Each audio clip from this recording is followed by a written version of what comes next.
Habang pinagmamasdan nila ang batang sigbi na umiiyak, dahan-dahan naman nila yung pinaikutan. Inabisuhan din ni Tadag ang kanyang mga kasama na huwag sindakin ng bata nang sa gayoy makakuha sila roon ng detalye ukol sa lugar na kinaroroonan nila. Makalipas pa ang ilang minuto, pagsilay niyang unti-unting kumakalma na ito, agad naman niya yung nilapitan habang inaabutan ng kakarampot na pagkain. Matamis yan. Kainin mo. Huwag mong alalahanin yung tatay mo. Hindi pa yan patay. Maya-maya gigising na din yan para muli kang samahan dito. Wika ni Tadag paglapit niya sa bata. Matapos naman itong marinig ang kanyang sinabi, agad naman yung lumapit sa kanya para yumakap. Inaasahan naman niyang gagawin ito ng batang yon, lalo pat kakarampot pa lamang ang nalalaman nito sa mundo. Maaaring may dugo yun ng sigbinan, subalit bata pa rin ito. Maya-maya pa, nang medyo nagiging maayos na ang kanilang pag-uusap, doon na niya sinubukang tanungin ng bata ukol sa mga nilalang na naninirahan malapit sa kanilang sityo. Nang marinig naman ito ang kanyang sinabi, agad naman yung tumuro sa dulong bahagi ng kanilang lugar. Habang inilalahad sa kanya ang mga nilalang na kanilang makakasalamuha matapos nilang tumawid roon. Ayon sa batang yon, nahahati sa 10 tribo ang bawat baryong kinakailangan nilang daanan para marating ang imperyo ng Kuba. Bawat baryo, binubuo ng isang lahi lamang. Kapag malapit na sa pinuno nila, mas malakas ng dihamak ang mga angkang naninirahan roon. Dagdag pa ng bata, isa lamang sila sa mga utusan para mangalap ng pagkain sa ibang lugar. Wala din silang kakayahang makipagdigma sa kahit na sinong may mataas na antas ng karunungan. Isa-isa din itong pinangalanan ang tungkol sa mga lahing kinakailangan nilang kalabanin bago marating ang lugar na kanilang pakay. Matapos naman yung maibahagi ng bata, agad namang binunot ni Tadag ang kanyang punyal at walang awa yung ginilita ng leeg. Para hindi na yon makaramdam ng sakit, rektang tinusok ni Tadag ng kanyang patalim ang puso nito.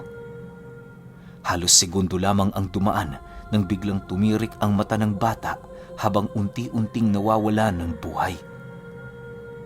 Bilang paggalang, inilapit ni Tadag ang bangkay nito sa ama nitong kanila ding napaslang.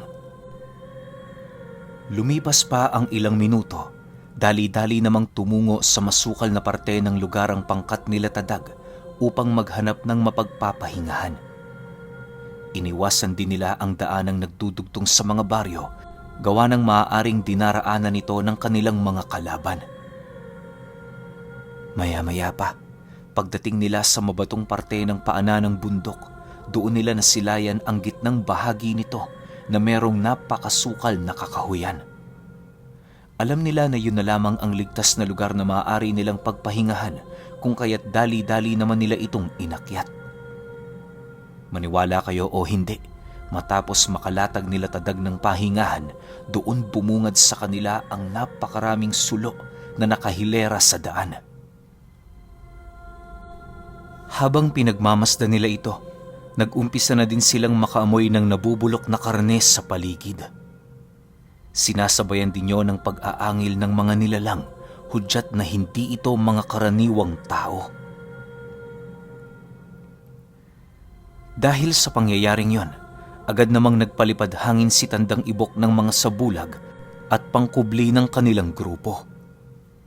Dali-dali din naman nila noong iwinaksi sa kanilang katawan ng mga bakod at puder nila upang hindi nito maramdaman ang kanilang mga presensya. Nang makalayo na ang mga nilalang, napahiga na lamang sila Tadag sa lupa habang naghahabol ng kanilang hininga. Maya-maya pa, pagramdam nilang ligtas na ang paligid, doon na sila pa isa-isang nagpahinga. Sa pagsapit ng 3:00 ng madaling araw, naging abala naman sila sa pagpaplano. Hindi kasi nila inaasahan noon na binubuo ng 10 lahi ang mga nilalang na kanilang makakaharap bago nila marating ang kinaroroonan ng Kuba. Dahil sa medyo naguguluhan pa noon ang kanilang grupo, nagdesisyon sila Tadag na utusan ang mga kasama nilang anggitay na maglibot sa buong lugar. Sa lahat kasi ng mga kasama nilang mga engkanto, tanging ang mga nilalang na yon ang merong bukod tanging kakayahan upang hindi basta-bastang matunugan ng kanilang mga kalaban. Matapos namang marinig ng mga ito ang kanyang naging utos, agad din naman yung naglaho. Para maging matiwasay ang paglalakbay nila Tadag, hindi sila umalis sa lugar hanggat hindi pa nakakabalik ang mga anggitay. Halos inabot din sila doon ng 3 araw bago tuluyang makabalik ang mga nilalang na yon. Pagkaraan ng 3 araw, napag-alaman ng grupo nila Tadag ang bawat lahing kanilang makakasagupa sa lugar. Binubuo yon ng mga abwak, bangkilan, simurot, pispis, asbo, awok, kubot, at ang 2 bukod tangi sa lahat ay ang angka ng mga kalahating mambabarang at gabunan at ang angka ng mga lintutuyan. Bagaman purong lahi ng mga aswang ang mga ito, hindi pa rin nagpakakampante sila Tadag sa kadahilanang hindi biro ang bawat abilidad ng kanilang makakaharap. Napansin din nila noon na habang papalapit sa lugar ng kuba, tila bang papalakas ng papalakas ang kanilang mga kalaban. Medyo hindi rin sila gaanong nabahala sa kadahilanang wala sa mga nilalang na nasipat ng mga anggitay ang matindi nilang kinakatakutan. Ayon kay Tandang Ibok, maswerte sila sapagkat walang nahikayat ang kuba na lahi ng mga aswang na kadalasang naninirahan sa kuweba. Kung nagkataong may nakalaban silang ganon, paniguradong malaki ang maibibigay nitong epekto sa kanilang grupo. Dagdag pa ni Tandang Ibok na maaari din nila yung ikamatay kapag umabot sa 10 ang bilang ng mga nilalang na yon. Dahil sa sinabi ng ermitanyo, kung kaya't naging palaisipan naman ito para kay Tadag. Maya-maya pa, dala ng kanyang kuryosidad, nagtanong naman siya kay Tandang Ibok ng, "Anong lahi bang tinutukoy niyo, Tandang Ibok? Mukhang hindi ko pa naririnig ang mga yan Kamukha ng lobo? May ganong uri ba ng aswang?" Matapos naman yung marinig ng matanda, tumawa lang naman ito habang nananatiling nakatitig sa kanya. Makalipas pa ang ilang minuto, walang pagdadalawang isip namang sumagot sa kanya si Tandang Ibok ng, "Hanagob ang tinutukoy ko. Bibihira lang ang mga yan dito. Katumbas ng kanilang lakas ay ang isang lakas ng dalubhasang albularyo. Meron na akong nakalaban na ganyan. Sa katunayan, ito lamang ang nagbigay ng marka sa aking katawan." Kasabay ng pagwika ng ermitanyo ay ang pagpapakita naman ito ng isang mahabang peklat sa kanyang dibdib. Sa estado ng peklat nito, napagtanto nila Tadag na halos muntik-muntika na yung umabot sa puso ni Tandang Ibok. Habang pinagmamasdan nila ang bagay na yon, naging palaisipan naman para sa kanila kung gaano kalakas ang isang hanagob. Matapos ang kanilang pag-uusap, agad naman silang bumaba sa bundok para ipagpatuloy ang kanilang paglalakbay. Minabuti nilang daanan ng bawat baryo upang masigurong hindi na sila mahihirapang makipaglaban sa kuba. Magiging perwisyo kasi kung lalagpasan nila ang kahit isa sa mga ito dahil sa maaari yung tumugon sa pagtawag ng bertud sa oras na nagaganap na ang digmaan. Makalipas pa ang ilang oras na paglalakad, doon na nga nila nasilayan ang baryo ng mga abwak. Sa unang tingin, hindi mo masasabing baryo ang lugar na yon, gawa ng maihahalin tulad mo ito sa isang malawak na plantasyon ng tubo. Bagaman may iilang kubong nakatirik sa labas ng plantasyon, nasisipat yon nila Tadag na animoy wala namang naninirahan. Hindi na nila ito gaano pang pinansin sa kadahilanang nasisiguro nilang wala doon ang kanilang mga kalaban. Maya-maya pa, pagdating nila sa lugar, bumungad sa kanila ang mga naaagnas na bangkay sa loob ng mga kubo. May mga bangkay ng bata, mag-asawa, binata at mga dalagang animoy ginawang alay ng mga abwak. Dahil sa mga bagay na kanilang nasilayan, kaya na may minabuti nilang pumasok roon ng dahan-dahan. Mataas ang dingding ng plantasyon, kaya na may medyo nahirapan silang pumasok roon. Kampante din silang hindi sila natutunugan ng kanilang mga kalaban dahil pinili nilang dumaan sa lugar na merong matataas na talahib. Alam kasi noon nila Tadag, may mga parte ang baryo kung saan walang nagbabantay ng mga abwak. Habang dahan-dahan nilang hinahawi ang mga kawayang nagsisilbing bakod ng lugar, patuloy namang nakikiramdam ang iilan sa kanilang grupo. Halos inabot lamang ng ilang minuto ang kanilang ginagawa bago sila tuluyang makalikha ng isang maliit na lagusan. Bilang pinuno ng kanilang pangkat, si Tadag ang naglakas loob na maunang pumasok roon. Pagdating niya sa loob, bumungad sa kanya ang iilang pang mga bahay na merong mga aswang na naninirahan. Ang iilan sa mga ito, abalang-abala sa paggapas ng mga tubo na siya namang labis niyang ikinagulat. Alam niya sa kanyang sarili na hindi magsasayang ang mga abwak sa ganoong bagay na wala naman silang mapapala. Bibihira din silang makarinig ng mga nagtatrabahong angka ng mga aswang, kung kaya't nasisiguro nilang meron yung pinaghahandaan. Maaring ang pag-iipon ng asukal na nanggagaling sa tubo ang ibinigay na trabaho sa kanila ng Kuba, kapalit ang pananatili sa teritoryo nito. Naniniwala din si Tadag, anuman ang paggagamitan ng nilalang na yon sa mga sangkap, hindi ito makakabuti sa sangkatauhan. Sa pagpasok ng mga tauhan niya, dali-dali naman nilang binagtas ang daan patungo sa liblib na lugar ng plantasyon. Naging kampante noon ang kanilang grupo, gawa ng pansin nila sa lugar na yon ang pagiging abala ng mga abwak sa kani-kanilang mga trabaho. Kahit may mga nagbabantay, nasisiguro pa rin nilang mga bulag at bingi ang mga ito dahil sa sabulag at pangkubling iniihip ni Tandang Ibok sa kanilang katawan.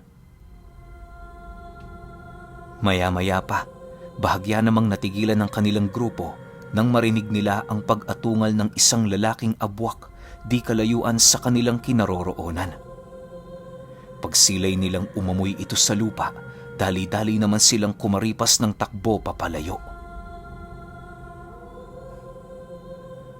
Makalipas pa ang ilang minuto, laking gulat na lamang nila nang makasipat sila ng 5 abwak na nakatayo ng tuwid sa lugar kung saan tirik na tirik ang araw. Nag-umpisa na ding magpalit anyo ang mga nilalang na yon habang dahan-dahang lumuluhod sa kanilang harapan. Paghawak ng mga nilalang sa lupa, mabilisan naman yung naghukay papailalim. Pagsilay naman nila Tadag na unti-unti nang lumulubog ang mga ito, agad naman silang kumuha ng isang supot ng asin upang isaboy sa kinaroroonan nito. Matapos nila yung gawin, agad naman silang tumungo sa gilid ng parte ng plantasyon para paghandaan ang pagsalakay ng mga abwak.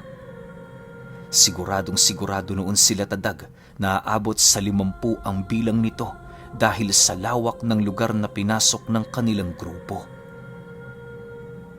Maya-maya pa, pagsilay nila sa mga abwak na dahan-dahang lumalapit sa kanila, agad namang itinarak ng mga tauhan niya sa lupa ang mga kalasag nitong dala. Habang hindi pa nag-uumpisa ang digmaan, sinubukan nila Manong Kamat na makipag-usap sa mga nilalang.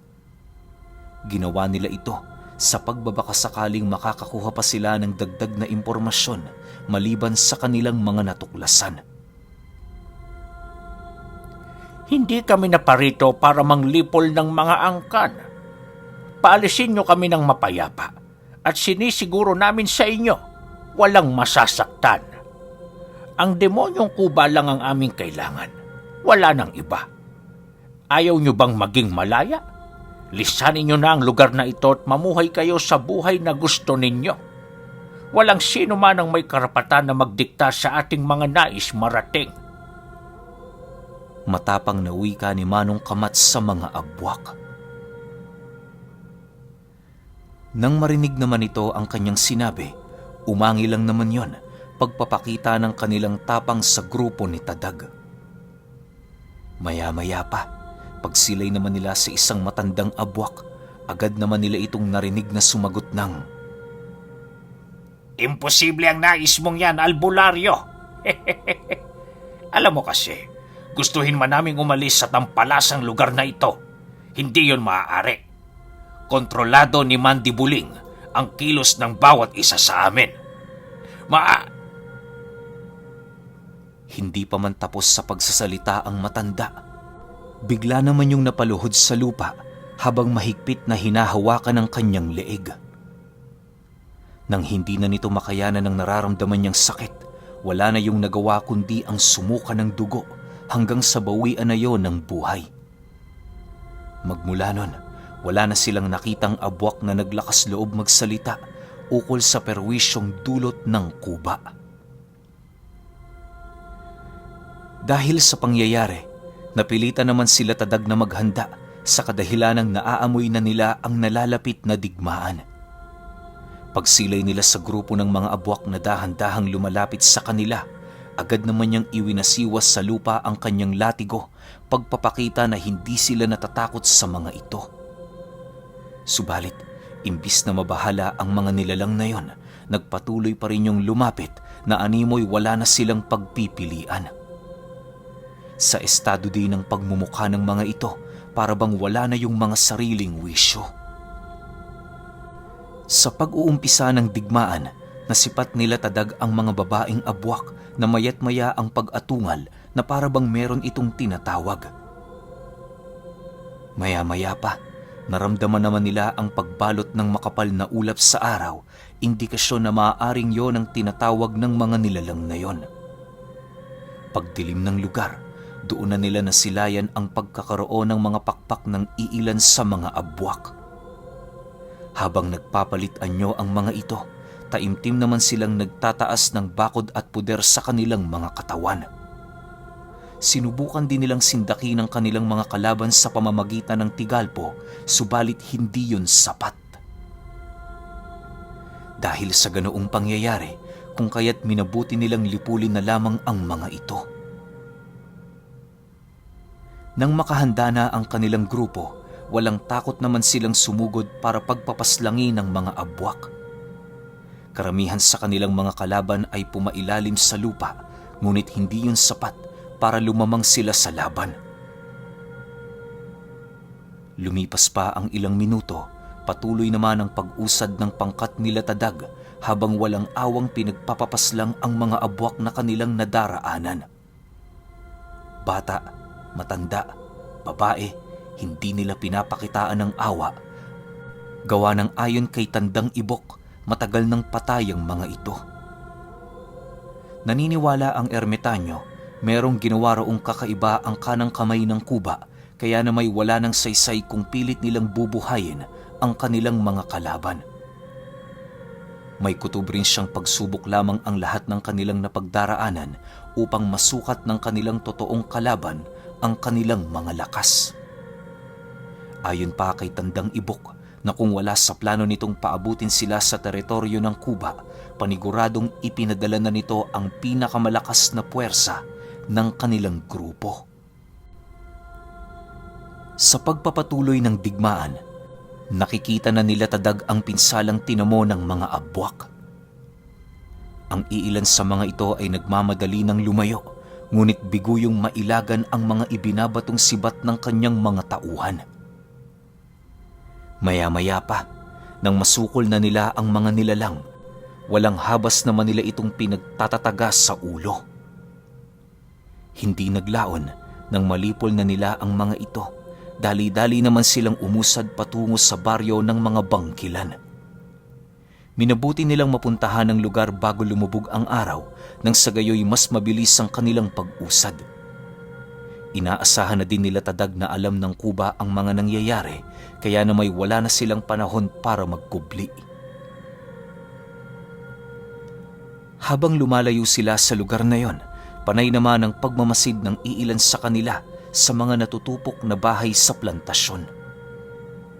Pagdating nila sa isang lugar na merong malawak na kakahuyan, pansamantala muna silang nagpahinga para naman kahit papaano makabawi sila ng mga lakas.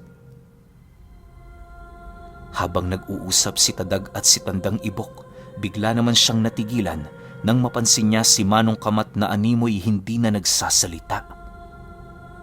Medyo naguguluhan na siya noon, gawa ng habang tumatagal ang kanilang paglalakbay, tila bang nagiging tahimik na ito. Kulang na nga lang, bansagan nila yung pipe sa kadahilan ng anumanang mangyari sa kanilang grupo, wala itong ikinukwento. Dahil sa ganoong pag-uugali ng matandang albularyo, nagdesisyon siyang kausapin yon ng seryoso. Upang mailabas ni Manong Kamat ang mga nararamdaman nito, pansamantala muna silang nagpakalayo-layo sa kanilang grupo. Nang mapagtanto nilang sila na lamang ang naroon, agad naman yung tinanong ni Tadag ng,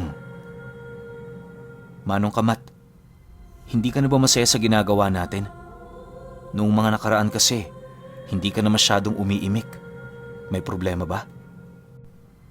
Nang marinig ito ng matanda, ngumiti lang naman ito habang ibinabaling sa ibang bagay ang kanyang paningin.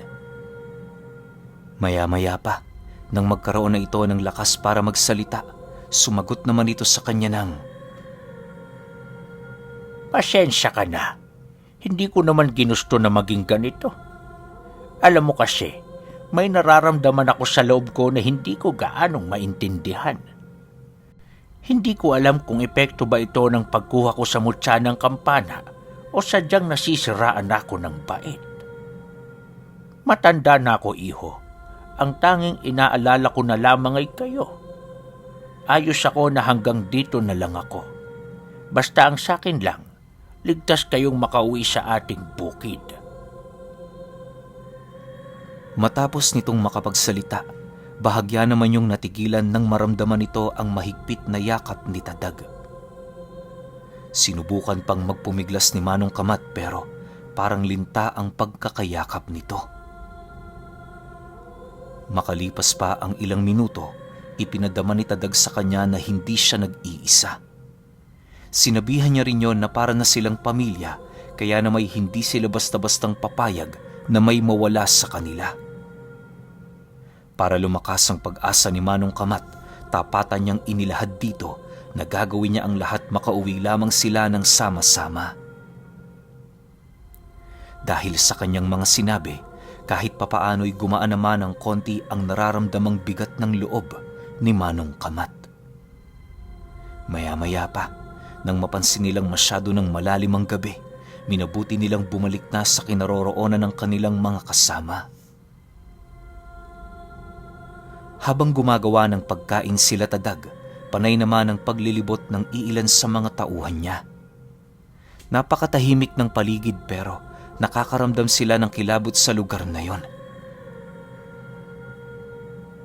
Sa paglalim pa ng gabi, marami na din silang naririnig na kakaibang huni.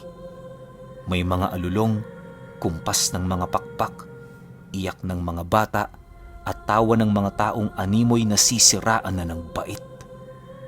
Marami din silang nakikitang engkantong naglalakad sa paligid, subalit nagagawa yung mapigilan ng mga kasama nilang anggitay at tikbalang.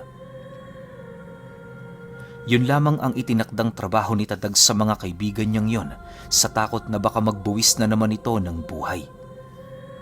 Para sa kanya, sapat na ang ginawa nitong sakripisyo kung kaya't iniiwasan na niya itong maulit pa.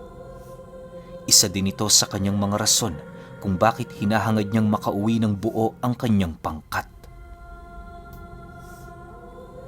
Makalipas pa ang ilang oras na pagbabantay, sumapit na nga ang 11:00 ng gabi. Dahil sa alam niyang pagod na noon ang mga tauhan niya, nagpresenta silang tatlo na magbantay hanggang umaga. Wala naman yung problema, lalo pat di hamak na mas malala roon ang kanilang ginawang pagsasanay sa baryo ng mga antingero. Okay, naku po, nasa unang baryo pa lang tayo pero parang may nagpaparamdam ng kakaiba. Pero ang pinakahinahangaan ko lang rito etong si Tandang Ibok, meron din palang kinakatakutang aswang. Tapos yun yung mga hanagob. Alam ko marami na tayong kwentong ganyan dito sa channel natin. Isa-isahin nyo na lang. Hanapin nyo na lang kung saang kwento o kung saang series yun. Pero yung 36 tsaka 37, bukas yun. Kaya pahintay na lang ako. Yun lang. Salamat.